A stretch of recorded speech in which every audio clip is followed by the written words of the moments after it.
조선 궁중비사 개국공신 처가 19도 천엔태종이 인정받는 5가지 리더십. 흔히 태종을 권력의 화신이라고 하지만 그는 권력의 화신이 아니라 탁월한 리더였습니다. 형제를 죽이고 정적을 제거한 냉혈한 군주였지만 위기를 노련하게 돌파하고 미래를 한 발 앞서 설계한 눈 밝은 지도자였습니다. KBS 대하 사극 태종 이방원의 부제는 달을 넘어 국으로인데 제작진은 태종 이방원은 리더가 갖추어야 할 모든 자질과 권력자가 짊어져야 할 모든 숙명을 보여줬다고 말합니다. 격변의 시대를 가장 적극적으로 이끌었던 리더 이방원의 이야기를 풀어내겠다고 기획 의도를 밝힌 것입니다. 공을 위해 살을 희생하다. 이한우 경제사회연구원 사회문화센터장은 태종 리더십의 핵심 키워드는 바로 공이라고 강조했습니다. 우리는 지금 충보다 효, 공보다 사가 득세한 세상에 살고 있지만 태종은 재위 기간 18년 내내 머릿속에서 공의 개념이 떠난 적이 없다. 이방원이 아버지 이성계를 왕위에서 밀어낸 것은 불효지만 그것은 대공의 길이었다.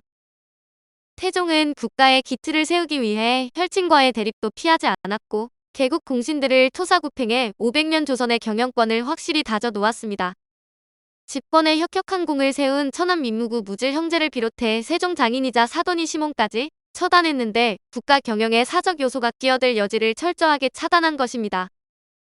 재위 말년에 세자 교체를 단행하고 66일 만에 전격적으로 왕위를 물려준 다음 세종의 정치 멘토로 말년을 보낸 것도 세계 역사상 유례를 찾기 어렵습니다. 확실하게 기반을 닦고 보위를 안전하게 물려준 마무리는 세종도 하지 못한 것인데 태종의 선제 조치가 세종의 태평성대를 만들었습니다. 반면 미래를 제대로 대비하지 못한 세종의 일처리는 결국 세조의 찬탈과 손자 단종의 비극적 죽음, 사육신의 죽음으로 이어졌습니다. 미래 기획과 책임지는 리더십.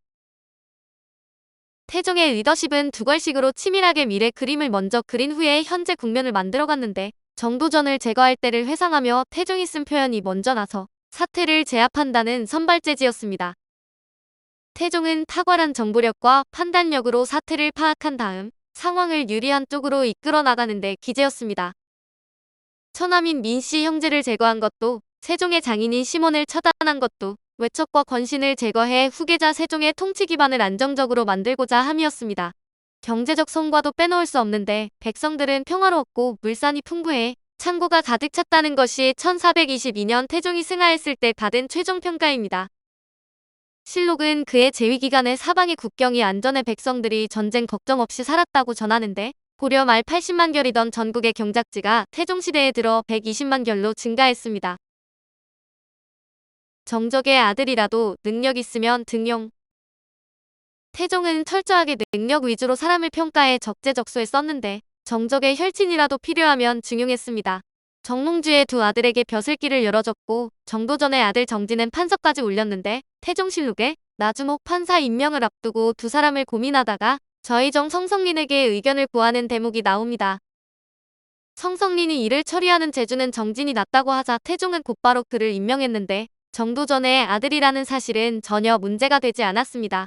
조선 개국을 반대한 목은 이세계 자식과 문인들도 품어 안았는데 태종이 인재를 쓰는 안목은 세종 세조시대까지 영향을 미칩니다. 세종시대 주역인 황희, 맹사성, 조말생, 장영실은 모두 태종이 발탁해 키운 사람이고 세조 때 정승이 된 정인지는 태종이 장원 급제자로 직접 뽑았습니다. 태종실록엔 내가 전라도 절제사를 했다고 해서 전라도 사람만 등용해야 되느냐고 신하들에게 따져 묻는 태종의 육성이 나옵니다. 사람 보는 눈. 태종은 사람을 판별할 때 고듬 여부를 잣대로 삼았는데 고듬이란 스스로의 원칙에 입각해 덕을 기르고 이에 따라 행동하는 자세를 말합니다. 태종이 직을 말한 사례를 전부 검색했더니 강직, 공직, 충직, 놀직 등 10세 유형이 나왔다고 합니다. 최고의 직은 순직으로 마음속에 간사함이 조금도 섞이지 않고 곧다는 뜻으로 아들 세종의 품성을 이렇게 평했습니다.